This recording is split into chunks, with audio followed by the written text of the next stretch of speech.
안녕하십니까. 이 말씀은 오늘 말씀은 요한계시록 말씀을 드리려고 합니다. 이 말씀에 이 말씀은 이제 휴거를 받은 이후에 이제 환란 시대가 되었을 때에 어떤 주시는 하나님의 말씀이라는 어떤 믿음이 있어서 이런 말씀을 드립니다.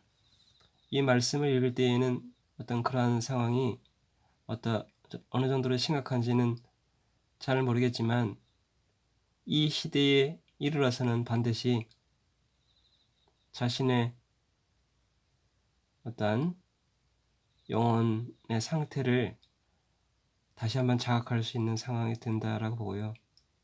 어떤 회개하라는 말씀이 다시 이 안에 요한계시록에도 있는데, 지금은 이제 이 당시는 이제 행위로서 이제 심판을 받게 되는 말씀이 있습니다.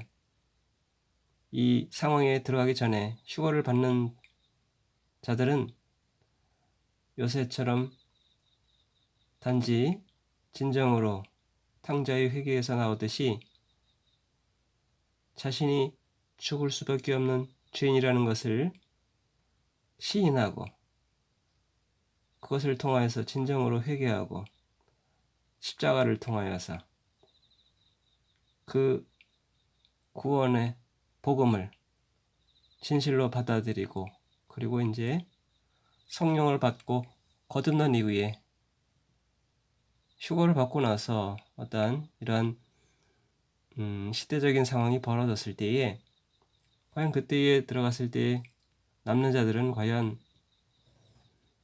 되게 혼란스러울 텐데, 지난번에도 말씀 하나 드렸듯이 육령표를 받지 말아야 된다라는 말씀을 드렸습니다. 근데 이때에는 이제 구체적인 말씀이 또 뒤에 쓰여 있더라고요. 성경 말씀을 그대로 이제 썼습니다. 내가 보니 성경책에는 보통 예수의 증언과 하나님의 말씀으로 인하여 목베인 자들의 혼들이 있는데 라고 쓰여 있는데, 자, 이건 히브리 이름이라 그랬죠. 이것은 정확하게 저도 잘 확신은 없지만은 거의 예수의 이름은 원래 히브리 이름은 야호슈아, 그 추각형은 예슈아라 그랬죠. 야호슈아의 뜻은 야호와는 구원이시다 라는 뜻이 있다 그랬죠. 그리고 이제 하나님의 실제 히브리 이름은 야후와로 읽는다라고 저는 개인적으로 생각하고 이렇게 믿고 있습니다. 대부분이 아직은 아도나이로 읽는다 그랬죠. 일단 내가 보니 야후슈아의 증언과 야후와의 말씀으로 인하여 목베인 자들의 혼들이 있는데, 자, 여기서 그들은 나오죠. 여기서 그들은 바로 목베인 자들의 혼이죠. 이것은 어떤 믿음으로 하나님 말씀, 이 말씀 위에 비춰보면은 믿음으로 결국은 순교를 당한 사람들인데, 믿음 때문에 순교를 당한 사람들인데, 여기서 그들은 바로 목베인 순교 당한 사람들인데, 그들은 설명하고 있죠. 뒤에서 짐승과 그의 형상에게 경배하지도 아니하고 자기들이 이마 위에나 손안에 짐승의 표를 받지도 아니한 자들이더라. 그들이 살아서 그리스도와 함께 천년 동안 통치하되, 그들이 살았다는 얘기는 부활이 된 거죠. 실제 부활이 된 거죠. 여기서 죽었는데 순교를 당했는데 다시 살았으니까 부활했다라는 거죠. 그들이 그리스도와 함께 천년 왕국에 들어가는 거죠. 천년 왕국에 들어가서 통치하는 거죠. 그 나머지 죽은 자들은 그 천년이 끝날 때까지 다시 살지 못하였더라. 이것은 첫째 부활이라. 여기서 부활은 몇 가지를 얘기하는 거고, 죽은 자들은 그 천년 동안 죽어 있다라는 거죠. 어떤 혼이 땅 속에 있든지 정확하게 어디 있는지는 확실히 알 수는 없겠지만은 그 나머지 죽은 자들은 여기서 죽은 자들은 이제 뭐 늙어 죽을 수도 있겠고 전쟁 상황이면 지진이 일어났으면 어떤 산사태로 죽을 수도 있겠고 어떤 교통사고로 죽을 수도 있겠고 굶어 죽을 수도 있겠죠. 객은 있으니까 병들어 죽을 수도 있겠고 어떠한 이러한 순교와 상관없이 죽을 수도 있는 자들이 있겠죠. 그리고 또 이때에 이것을 피해서 어떤 짐승의 표를 피해서 산속에 어떤 땅굴을 파서 어떤 살아남아서 늙어 죽을 수도 있는 거고 7년 환란을 지나서 어떤 순교와 상관없이 죽은 자들을 얘기하는 거죠. 그 천년이 끝날 때까지 다시 살지 못하였더라. 여기 다음에 그런 말씀이 있습니다. 죽은 자들이 나중에 이제 천년 이후에 행위에 따라 심판을 받았더라 라는 말씀이 있습니다. 지금 현재는 거듭난 그리스도인들은 행위에 따라 심판을 받지 않죠. 단지 회개하고 복음을 받아들이고 은혜로서 거듭나고 구원받았기 때문에 우리는 어떤 심판을 죄 때문에 죄로 인한 심판이 없는 거죠. 이때에 그냥 죽은 자들을 얘기하는 거죠.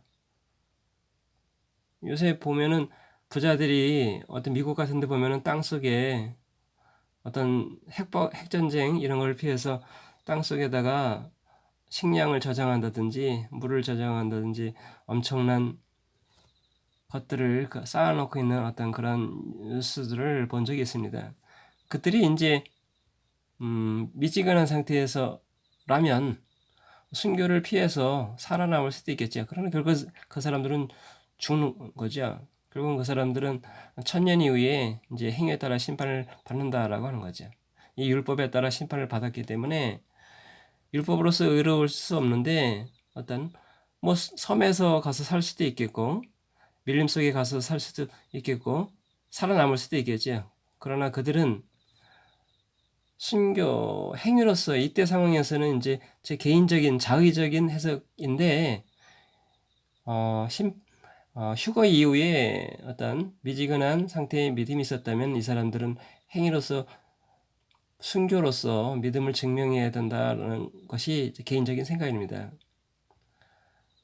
상당히 좀 어렵죠. 근데 그것을 피한 사람들조차 살아남았다면은 그 사람들은 결국은 어떤 행위에 따라 심판을 받아야 된다라는 거죠. 누구든지 생명책에 기록된 것으로 드러나지 않은 자는 불호수에 던져졌더라 라는 말씀이 있습니다. 그만큼 이것은 개인적인 해석입니다. 예전에 가끔씩 이런 의미를 많이 가졌어요. 어떤 이런 것을 피해서 어떤 매매를 하지 못한다고 했으니까 표를 받지 않기 위해서 어떤 경배하지 않기 위해서 어떤 짐승의 형상에게 경배하지 않기 위해서 그럼 혼자서 혹은 어떤 아는 사람들 지인들끼리 어떤 산속 굴에서 숨어 살아야 되는가 그렇게 살아남아야 되는가 라는 어떤 의문도 많이 가졌는데 결국은 살아남았더라도 결국은 그 사람들은 행위로서 믿음을 증명하지 못했기 때문에 결국은 살아남더라도 결국은 천년 이후에 행위에 따라서 자기가 한 것, 하지 않은 것, 율법대로 심판을 받는다라는 거죠. 결국은 어떤 은혜의 시대를 지난 이때에는 반드시 행위로서 그 믿음을 증명해야 한다라는 상당히 엄중한 말이다라는 것이죠. 결국은 이제 지금 이 말씀을 이렇게 성경 말씀을 쓴 이유는 이 상황이 되면은 성경책을 구하기 힘들다라고 생각합니다. 보기도 힘들고 그래서 이렇게 핸드폰이나마 이렇게 말씀을 이렇게 올리고 있습니다. 어떤 이 말씀을 통해서 조금이나마 어떤 위안이 될 수 있는 하나님의 말씀이 제대로 전달되기를 기도하고요. 어떤 개인적인 자의적인 해석이 들어갈 수 있으니까 이것은 기도로서 충분히 어떠한 하나님의 성령의 인도함을 받도록 구하는 수밖에 없다고 생각합니다. 예, 여기 말씀들은 제가 함부로 이런 목배임 순교에 대해서 이것을 되게 저 자신도 말씀을 드리면서 이제 부끄러운데요. 저 자신도 이러한 순교의 삶을 과연 살 수 있을까라는 어떤 자의적인 질문을 가끔씩 하기도 했는데 저도 이제 두려운 마음입니다. 그렇지만은 말씀에 이런 말씀이기 때문에 그대로 알려드리려고 하는 어떤 조금이나마 도움이 되고자 하는 마음에서 이런 말씀을 드립니다. 예, 기도하시고 요한계시록에서는 회개하라는 말씀이 또 있습니다. 그 회개를 통해서 하나님께 의지하는 수밖에 없다고 생각합니다. 예, 감사합니다.